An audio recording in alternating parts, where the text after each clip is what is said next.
PYX 106. It's 1-800-LAW-1010, 1-800-LAW-1010.com. Paul Harding on the phone. How you doing, Paul? Hey, good morning, guys. Doing great. I never thought we'd talk about Richard Simmons with Paul Harding in all my years.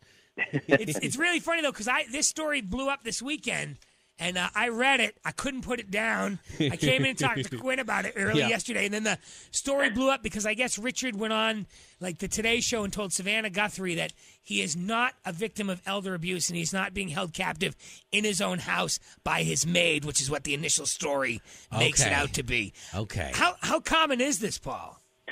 Well, more common than you'd think. I mean, you've got to, it's always two sides to every story, but New York State thought it was so important that they developed a hotline through Child and Family Services to report elderly abuse. So you have a situation where you got someone who might have some assets. In this case, Richard Simmons does. And in this case, it's a non-family member, alleged non-family member, kind of holding him hostage. It was a housekeeper. And I guess it's one of these things that when it does happen, the distributees or other people in his life are the ones who call the hotline. See, I guess when I think about him being held hostage versus, the normal thing, why they set up the hotline, I think of Richard Simmons as being, like, bullied into staying in his house versus, being, not mentally having the mental capacity to know that he's being held captive. I feel like there's a little bit of a difference there, no? Yeah, no, there absolutely is. You have a situation where folks start developing some Alzheimer's and someone else starts sort of spending their money and kind of controlling their life, and you make a petition for guardianship where the courts look to see, okay, who's in their life that will make good decisions. In this case, there's speculation that Richard may have, gained lots of weight, over traditionally when he had ever done that through his career. He would kind of go subterranean until he looked, however he looks, fit, or however that look was. So it might be that. It might just be something where he, may have just some agoraphobia, just kind of fear of going out to places. But 2 years, allegedly hasn't left his house, certainly something to pay attention to. See, and that's the point. It's not like he's not physically being held, but let's say he put on weight and he's ashamed to go out. Or these guys, it's his brand, they get in this comfortable lifestyle where they're not used to functioning like we normal people are. Right. So they feel like they can't even go out. Yeah, right. That's how this housekeeper, allegedly, that and witchcraft, has managed to. Because first of all, Paul, when I heard his statement, when I heard him with Savannah Guthrie yesterday, I didn't buy it. I'm not buying it. Was he on the phone or did he show up live? I just heard the audio, so it sounded like he was reading. Well, do we know that it was Richard? Richard, is this really you?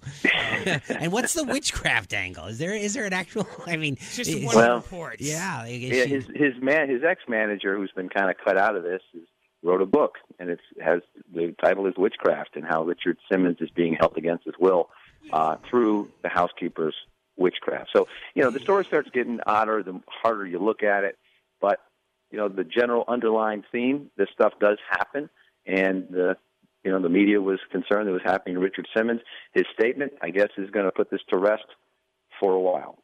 So if you haven't seen Love and Mercy, the Brian Wilson story, like that. Richard Simmons we're having a little bit of fun with it, but the Brian Wilson story is legit. Yeah. That guy his assets were totally taken over by his manager, right? Right. That was like his lawyer, and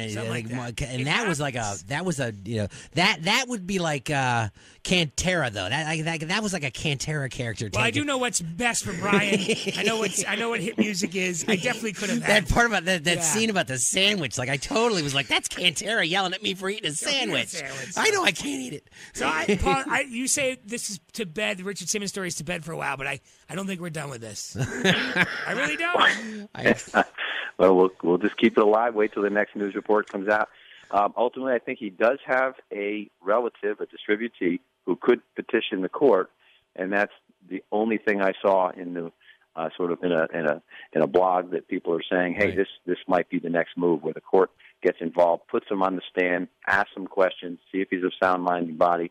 Because otherwise, it's okay to stay in your house for 2 years, and it's okay to have someone else spend your money. You just have to be Right. able to Don't make look that any further decision. than my wife. Exactly. It's happening daily. Yeah. First Brian Wilson, and Richard Simmons, and then Cantara's wife.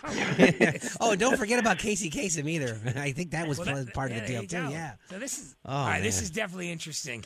Thanks, Paul. Thanks, Paul. 1-800-LAW-1010, 1-800-LAW-1010.com. Always a pleasure, and thanks for coming down to this level for us today, Paul. It's PYX 106.